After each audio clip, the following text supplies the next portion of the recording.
Eh bien, hello tout le monde, c'est Orixas, et puis aujourd'hui on se retrouve sur Clash of Clans, mais en fait c'est pas une vidéo comme ça.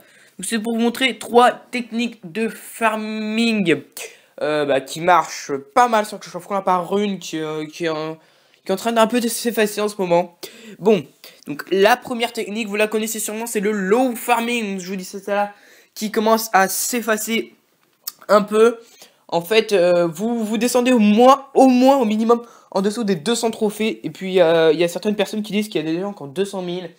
Je l'ai fait, je l'ai tenté. Je suis resté 2 jours, 3 jours. Après, ça m'énervait vu qu'il y avait que des gens qui avaient 20 000 au maximum. Du coup, j'ai arrêté, je suis remonté. Donc, le low farming maintenant n'est plus trop actif. La deuxième méthode. Alors, la deuxième méthode, c'est tout simplement... vous la connaissez sûrement, c'est quand vous prenez... il y a les villages fantômes en fait, c'est ceux qui ne se causent jamais. Et vous pouvez prendre tranquillement ces extracteurs et ces mines d'or.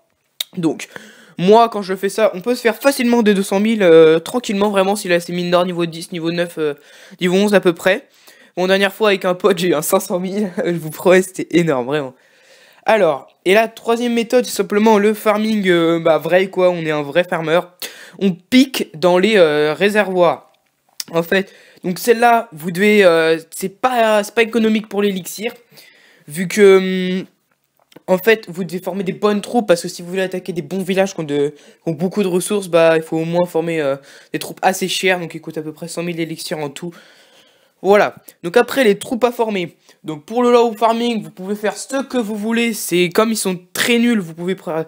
moi je m'éclatais, je mettais juste mon roi des barbares et ça défonçait son village. Vraiment c'est très simple de recevoir des ressources en low farming. Après, avec les extracteurs, il vous suffit de prendre des barbarchés.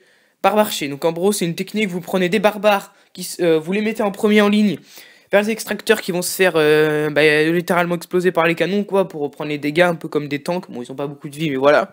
Et puis derrière, vous mettez des archers qui ont beaucoup de dégâts.